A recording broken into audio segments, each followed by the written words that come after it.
Hi friends, welcome back to Monisha's diary. எல்லோரும் எப்படி இருக்கீங்க? எல்லோரும் சூப்பராக இருக்கீங்கன்னு நினைக்கிறேன். நாங்களும் சூப்பராக இருக்கோம். இன்றைக்கி vlogல 2 days vlog தான் பார்க்க போகிறீங்க. லாஸ்ட்டு ஃப்ரைடே அண்ட் சாட்டர்டே 2 நாளோட vlog. ஃப்ரைடே வந்து நாங்கள் சின்ன திருப்பதிக்கு போயிருந்தோம். அந்த ஃபுல் டே vlogகும் அண்ட் நெக்ஸ்ட் டே வந்து சர்ப்ரைஸாக அம்மா வீட்டுக்கு விசிட் பண்ணியிருந்தோம் இல்லையா. ஆல்ரெடி மினி vlog போஸ்ட் பண்ணியிருப்பேன். அந்த டேயோட vlog வந்து இதில் ஷேர் பண்ணியிருக்கேன். ஸோ தம்பியும் வச்சுட்டு ட்ராவல் பண்ணதுனால என்னால் அவ்வளோவா வீடியோஸ் வந்து எடுக்க முடியல. அங்கங்கே சின்ன சின்ன கிளிப்பிங்ஸ் வந்து எடுத்திருக்கேன். அது எல்லாமே மர்ஜ் பண்ணி உங்களுக்கு லாங் வீடியோவாக போஸ்ட் பண்ணியிருக்கேன். ஸோ ஃபுல்லாக பார்த்துட்டு வீடியோ எப்படி இருக்குன்னு கமெண்ட்ஸில் சொல்லுங்கள். வீடியோ பிடிச்ச ஒரு லைக் போட்டுட்டு மறக்காமல் நம்ம சேனலை சப்ஸ்கிரைப் பண்ணிக்கோங்க. அப்போ தான் நான் போடுற வீடியோஸ் எல்லாமே மிஸ் பண்ணாமல் பார்க்க முடியும். ஃப்ரைடே மார்னிங் அன்றைக்கி காலையிலேயே சீக்கிரமாக எழுந்திரிச்சு எல்லாருமே ஃப்ரெஷ்ஷப் ஆகிட்டு வீட்டில் விளக்கேற்றி சாமி கும்பிட்டுட்டு பிரேக்ஃபாஸ்ட்டுக்கு வந்து சிம்பிளாக ராகி கூழ் தான் செஞ்சுருந்தேன். பிரேக்ஃபாஸ்ட் எல்லாம் முடிச்சுட்டு வீட்டிலேருந்து கிளம்புறதுக்குள்ளேயே ஆல்மோஸ்ட் 11:30 கிட்ட ஆகிடுச்சு. நாங்கள் என்ன பிளான் போட்டிருந்தோன்னா மார்ச் 14 வந்து ஒசூரில் தேர் இல்லையா, அதனால் ஹஸ்பண்டுமே ஆஃபீஸ் வந்து லீவ் போட்டிருந்தாங்க. ஃபஸ்ட்டு சின்ன திருப்பதிக்கு போயிட்டு அங்கேருந்து ரிட்டன் வரும்போது நம்ம ஒசூரில் தேர் பார்த்துட்டு வரலான்னு சொல்லிட்டு தான் பிளான் பண்ணிவிட்டு போயிருந்தோம். போட்ட பிளான் ஒன்று நடந்தது ஒன்றுன்ற மாதிரி தான் இருந்துச்சு. ஸோ வீடியோ ஃபுல்லாக பாருங்கள், உங்களுக்கே தெரியும். ஸோ போன உடனே பெட்ரோல் போட்டுட்டு வாங்க கிளம்பிட்டோம். அன்றைக்கி ஹோலி பண்டிகைன்றதுல நிறைய இடத்துல ஹோலி செலிப்ரேட் பண்ணிகிட்டு இருந்தாங்க. ஒசூர் கிட்ட ரீச் ஆகும்போது நிறைய இடத்துல ஃபுட் வந்து டிஸ்ட்ரிபியூட் பண்ணிட்டு இருந்தாங்க. அங்கங்கே செம்ம டிராஃபிக்கு. அந்த வெயிலில் போகிறதுக்குள்ளேயே ரொம்ப டயர்டாகிடுச்சு. ஆல்மோஸ்ட் நாங்கள் வந்து கோயிலுக்கு ஒரு 1:30 கிட்ட ரீச் ஆனோம். மெயினாக நாங்கள் கோயிலுக்கு போனதே வந்து பாப்பாவுக்கு முட்டை போடணுமா இருந்துச்சு. அதனால தான். எங்கள் வீட்டில் தான் இப்படியே இல்லை உங்கள் வீட்லேயும் இப்படி நடந்திருக்கான்னு கமெண்ட்ஸில் சொல்லுங்கள். ப்ரீவியஸ் டேவே நமக்கு நெக்ஸ்ட் டே கோயிலுக்கு போவோம்னு தெரியும் தானே. நான் எத்தனை வாட்டி சொன்னாலும் அவங்க காதுக்கே போட்டுக்க மாட்டாங்க. கரெக்டாக நான் ரெடி ஆகி கிளம்பும்போது வண்டியில் பெட்ரோல் இல்லை, பெட்ரோல் போடணும்னு சொல்லி கூட்டிகிட்டு போவாங்க. அதுக்கப்புறமா கோயிலுக்கு போய் ரீச் ஆனமோ இல்லையோ ஒரு 5 நிமிஷம் இங்கே வெயிட் பண்ணிவிட்டு நான் ஏடிஎம்க்கு போயிட்டு வந்துட்டேன்னு சொல்லிட்டு போனவங்க ஒரு 10 to 15 மினிட்ஸ் கிட்ட ஆகிடுச்சு. 2 பசங்களையும் வச்சுட்டேன். அந்த வெயிலில் எனக்கு ரொம்ப டயர்டாகிடுச்சு. எத்தனை வாட்டி சொன்னாலும் இது மட்டும் அவங்க மாற்றிக்கவே மாட்டாங்க. உங்கள் வீட்டில் இப்படி பண்ணியிருக்காங்களான்னு கமெண்ட்ஸில் சொல்லுங்கள். போன உடனே பாப்பாவுக்கு முட்டை போட்டுட்டு அங்கே நிறைய பேர் வந்து சுடு தண்ணி வேணும்னா வாங்கன்னு சொல்லி கூப்பிடுவாங்க. அப்படியே ஒரு லேடி அவங்க வீட்டுக்கு கூட்டிகிட்டு போய் ஒரு பக்கெட் சுடு தண்ணி கொடுத்தாங்க. ஹஸ்பண்டை குளிப்பாட்டி பாப்பாவுக்கு ட்ரெஸ் போட்டு விட்டாங்க. நானும் தம்பிக்கு ஃபீட் பண்ணோன்றதுனால அவங்கக்கிட்ட பெர்மிஷன் கேட்டு அவங்க வீட்டுக்குள்ளே போய் தம்பிக்கும் சூப்பராக ஃபீட் பண்ணி முடிச்சுட்டு அதுக்குள்ளே பாப்பாவும் வந்து ரெடி ஆகிட்டா. முட்டை அடித்து எல்லாம் ரெடி ஆகிட்டு வரத்துக்குள்ளே ஆல்மோஸ்ட் டைம் வந்து ஒரு 2 to 2:30 கிட்ட ஆகிடுச்சு. செம்ம வெயில். கொஞ்ச நேரம் நின்று ஃபோட்டோ எடுக்கக்கூட எங்களால் முடியல. சரின்ட்டு நாங்கள் தரிசனத்துக்காக உள்ளே போயிட்டோம். அன்றைக்கி நாங்கள் போனது ஃப்ரைடேன்றதுனால ரொம்ப கூட்டமாக இல்லை, அவ்வளோ ஃப்ரீயாக இருந்துச்சு. நாங்கள் எப்போ சின்ன திருப்பதிக்கு போனாலும் ஒன்று வந்து சாட்டர்டே போவோம், இல்லைன்னா சண்டேஸில் தான் போவோம். இது வரைக்குமே நான் வந்து வீக் டேஸில் போனதே இல்லை. இந்த தான் ஃபஸ்ட் டைம் வீக் டேஸில் வந்து போனது. அவ்வளோ ஃப்ரீயாக இருந்துச்சு. நிஜமாக சொல்லணுன்னா சாமி கிட்டே போய் தரிசனத்துக்கு ஃபஸ்ட் ஒரு 5 நிமிஷம் நின்று சாமி கும்பிட்டேன். மறுபடியும் எனக்கு ரிட்டர்ன் வர்றதுக்கு இன்ட்ரெஸ்டே இல்லை. மறுபடியும் போய் அங்கே ஒரு 5 நிமிஷம் நின்று மனசு திருப்தியாக சாமியை பார்த்துட்டு கும்பிட்டு வந்தேன். அதே நம்ம சாட்டர்டே இல்லை சண்டே போனோன்னா போங்கன்னு சொல்லி தள்ளி விட்டுடுவாங்க. ஏன்னா அவ்வளோ ரஷ்ஷாக இருக்கும். அதனால் நீங்கள் போகிறதா இருந்தால் பிளான் பண்ணிவிட்டு வீக் டேஸில் போங்க. அவ்வளோ பீஸ்ஃபுல்லாக சாமி கும்பிட்டுட்டு வரலாம். இன்னொரு விஷயம் சொல்லணும்னு நினச்சேன். நம்ம மெயினாக கோயிலுக்கு போகிறதே வந்து ஏதாவது வேண்டுதல் நிறைவேற்றுறதுக்கு, இல்லைனா மைண்ட் கொஞ்சம் டிஸ்டர்பாக இருக்குன்னா கொஞ்ச நேரம் பீஸ்ஃபுல்லாக இருந்துட்டு வரலான்னு சொல்லி தான் கோயிலுக்கே வந்து கிளம்புவோம். பட் ஒரு சிலர் பண்ணுற வேலையால் ஏண்டா கோயிலுக்கு வந்தோன்னு யோசிக்கிற அளவுக்கு அவங்க வந்து பண்ணிவிடுவாங்க. நம்ம கோயில் என்ட்ரன்ஸ்லேருந்து வச்சு நம்ம எக்ஸிட் ஆகிற வரைக்கும் நம்ம பின்னாடியே ஒரு சில பேர் வந்து சுற்றிக்கிட்டே இருப்பாங்க. எங்கெங்கெல்லாம் சான்ஸ் கிடைக்குதோ அங்கெங்கெல்லாம் அவங்க நம்மக்கிட்ட வந்து அவங்க காசு பிடுங்க தான் பார்ப்பாங்க. நான் அது வந்து தப்புன்னு சொல்லலை. அது அவங்களோட பிஸ்னஸோ இல்லை வேறு எதுவோ எனக்கு அது தெரியல. பட் என்னன்னா நம்ம கொடுக்கறத வாங்கிட்டு சும்மா போக மாட்டாங்க. எனக்கு இவ்வளோதான் கொடுக்கணும், நீங்கள் இவ்வளோ கம்மியாக கொடுத்துட்டீங்கன்னு சொல்லி டிமாண்ட் பண்ணி வாங்குறாங்க. அதுதான் எனக்கு கொஞ்சம் பேஜாராக இருந்துச்சு. ஸோ நீங்கள் கோயிலுக்கு போயிருக்கும்போது இந்த மாதிரி எக்ஸ்பீரியன்ஸ் பண்ணியிருக்கீங்களான்னு கமெண்ட்ஸில் சொல்லுங்கள். அண்ட் இதை பற்றி உங்களோட கருத்தையும் கமெண்ட்ஸில் வந்து சொல்லுங்கள். ஸோ அங்கே போன உடனே தரிசனம் எல்லாம் சூப்பராக பண்ணிவிட்டு வெளியே வந்தோடனே அன்னதானம் போட்டாங்க.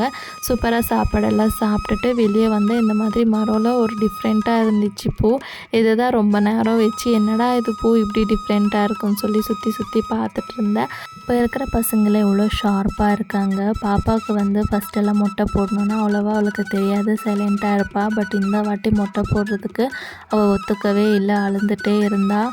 இன்னும் ஸ்கூலுக்கே அவளை வந்து சேர்த்தலை. அதுக்குள்ளே நீங்கள் மொட்டை அடிச்சிங்கன்னா என் ஃப்ரெண்ட்ஸ் எல்லாம் என்னை பார்த்து கிண்டல் பண்ணுவாங்க, நான் மொட்டை அடிக்க மாட்டேன்னு சொல்லி அழுதுகிட்டே இருந்தாள். ஒரு வழியாக அவளை வந்து கன்வின்ஸ் பண்ணிவிட்டு நம்ம மொட்டை அடிச்சுட்டு போனோன்னா அங்கே வந்து நமக்கு பொம்மை கொடுப்பாங்க, அம்மா வந்து உனக்கு பொம்மை வாங்கிட்டு வர அப்படி இப்படின்னு சொல்லிட்டு கன்வின்ஸ் பண்ணி தான் மொட்டை அடித்தோம். கோயிலேருந்து வெளியே வந்த உடனே பொம்மைகளை பார்த்துட்டு எனக்கு பொம்மை வாங்கி கொடுன்னு சொல்லி கேட்டால், சரி ஏதோ விளையாடுறதுக்கு பொம்மை வாங்கிக்கிறான்னு சொல்லிட்டு நாங்களும் விட்டுட்டோம். உனக்கு என்ன வேணுமோ அதை வாங்கிக்கோன்னு சொன்னால் ரொம்ப நேரம் எல்லா டாய்ஸும் பார்த்துட்டு கடைசியில் அந்த உண்டியல் தான் எடுத்துக்கிட்டா. தெரியாமல் எடுத்துகிட்ட போல் இருக்குன்னு சொல்லிட்டு, இது உண்டியல் இல்லாமல் உங்ககிட்ட ஆல்ரெடி ஒரு உண்டியல் இருக்கு இல்லையா, இது வேண்டாம் வேறு ஏதாவது டாய்ஸ் எடுத்துக்கோன்னு சொன்னதுக்கு அவள் சொன்ன ஒரு விஷயம் ரொம்ப ஹாப்பியாகவும் எமோஷ்னலாக இருந்துச்சு எனக்கு.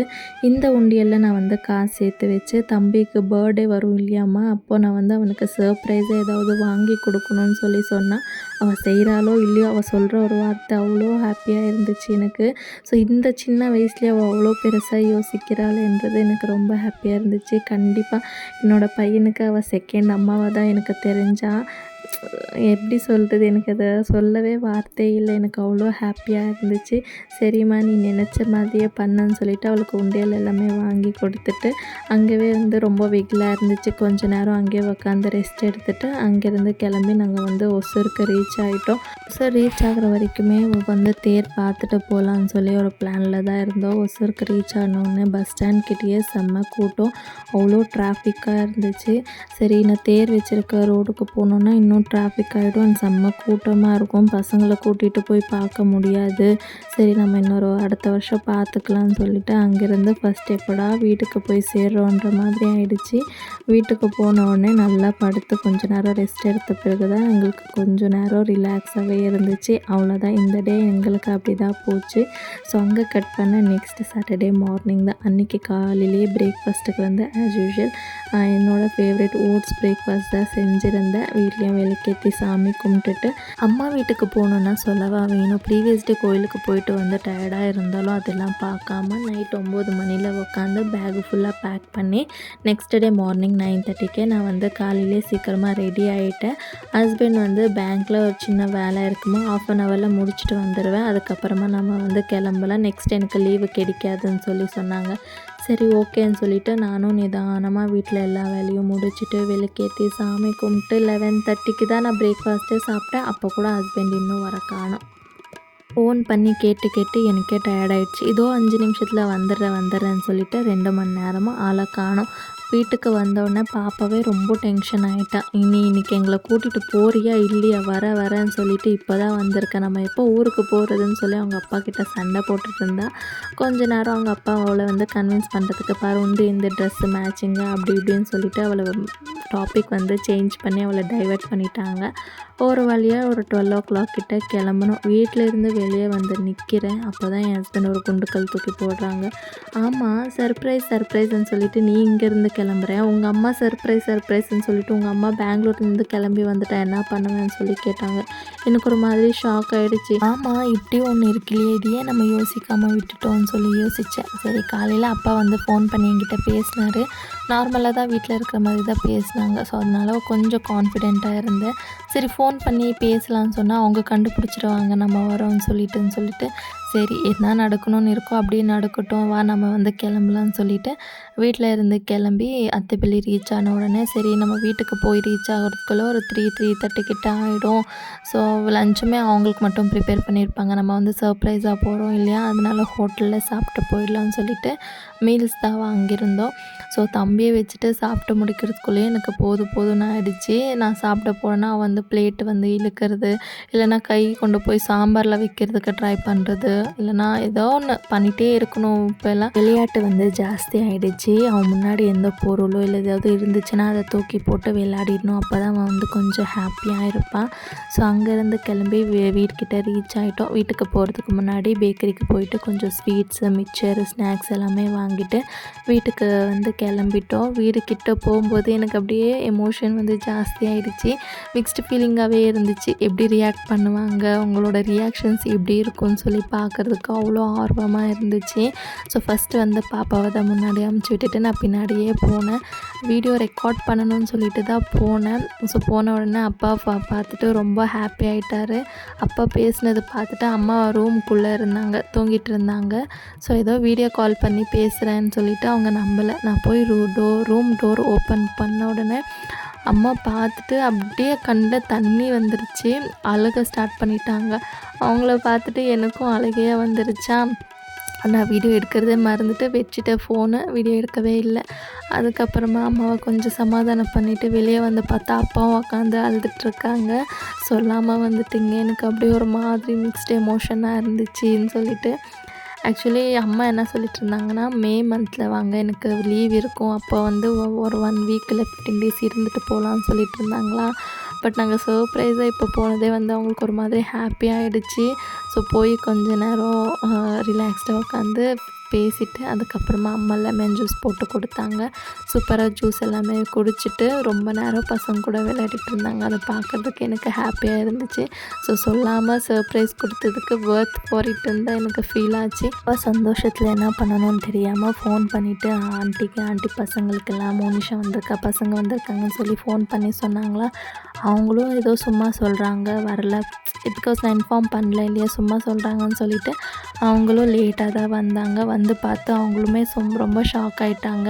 நிஜமாக தான் வந்திருக்கீங்களா, நான் அங்கிள் சும்மா ப்ராங்க் பண்ண சொல்கிறாங்கன்னு சொல்லிட்டு தான் நான் கேர்லெஸ்ஸாக இருந்தேன்னு சொல்லிவிட்டு அவங்களுமே ரொம்ப ஹாப்பி ஆகிட்டாங்க. நீங்கள் வந்து உங்கள் ஃபேமிலிக்கு இந்த மாதிரி சர்ப்ரைஸ் விசிட் கொடுத்துருக்கீங்களா இல்லையான்னு கமெண்ட்ஸில் சொல்லுங்கள். அண்ட் உங்களோட ஃபீலிங்ஸ் எப்படி இருந்துச்சுன்னு கமெண்ட்ஸில் சொல்லிவிட்டு வீடியோ பிடிச்ச ஒரு லைக் போட்டுட்டு இதே மாதிரி இன்ட்ரெஸ்டிங்கான வீடியோஸ் பார்க்குறதுக்கு மறக்காமல் நம்ம சேனலை சப்ஸ்கிரைப் பண்ணிவிட்டு அண்ட் பக்கத்தில் இருக்கிற பெல் ஐக்கானில் ஆல்னு செலக்ட் பண்ணி வச்சுக்கோங்க. அப்போ தான் நான் போடுற வீடியோஸ் எல்லாமே நீங்கள் மிஸ் பண்ணாமல் பார்க்க முடியும். அண்ட் இதே மாதிரி இன்னொரு இன்ட்ரெஸ்டிங்கான வீடியோவில் பார்க்குற ஃப்ரெண்ட்ஸ். டேக் கேர், பாய்.